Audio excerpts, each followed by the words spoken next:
I think that every poet at some stage of the game has to write a poem about crows. So this is my crow poem, the mystical crow. Cold, it is too cold for earthworms, berries, nuts, or bees. The crow on the pile of coal hops down, jerks its head like a doubtful spy. Undaunted by this slippery shift, displayed talons, train thin stalking steps, straight and sure across the yard. Night flung and frozen. Claws link a pixel pattern on white toward the pungent bag at December's curve. Crow, no vulture gliding its time on circles for death, scouts garbage, roadkill, will peck at still flopping fur and pluck out the heart. Crow camps on a fence post or grabs to a shingle, its star-centered dark eyes stomachs what fate its wits will allow. He who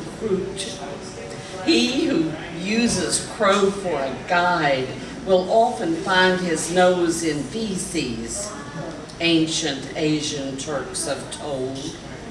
Tribe member or nomad, this scruffy black dodger recycles our waste.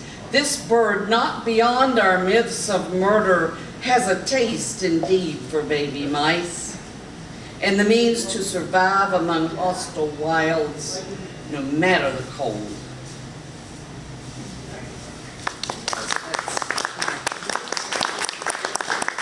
And this next one, my husband back here is originally from Istanbul, and so I spent a lot of time in Istanbul. It's the title of my new book, which is Appalachia to Istanbul. And this one is about, in Istanbul, it's such a large city of about 20 million or something like that. 24/7, there is the constant cycling noise of traffic. It never stops, you know. So when I wrote a poem about Istanbul, I had to write about the traffic. So this is all about traffic noise and trying to capture a hoarse, low growl like a rainstorm coming. All day, all night, the din rolls out from the glare and wink random order veil of lights. Unembraceable as fog, the sound rides in on two winds that trade, from the southern sea, from the Balkan snow. Their handshake flutters the candle tongues and pads the chinks of goblet chinks. They blot their breath into bloodstains, oil, napkin, eggplant. Over 7 hills there is no hush. Nomadic rumbles, campfire chortles, fiddles and cries break through the roar. The maid trots home under the arch that squares 4 lanes. On the metro steps in Kadıköy, a man in a jacket encourages his chestnuts on the pushcart grill to spit and smolder for the stressed out stranger he knows will appear with an urgent need he best can fill.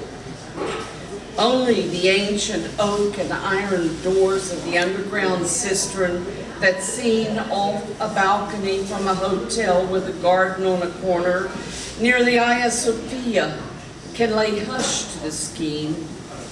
From the first to the second Bosphorus bridge, east to west, the caravan bumper to bumper on Thursday at 5 in the evening invades this tea.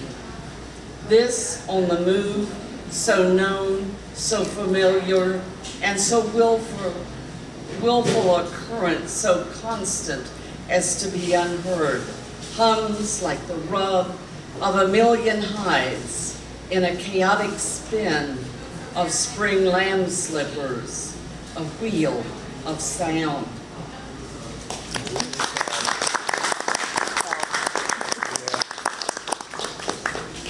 And then I'll end with a lighter one, my poem about Elvis, called The Green Grass of Home. I grew up in Huntington, West Virginia, and so I travel a lot across the West Virginia Turnpike. And so this is traveling across the West Virginia Turnpike by myself with Elvis blaring, keeping me company.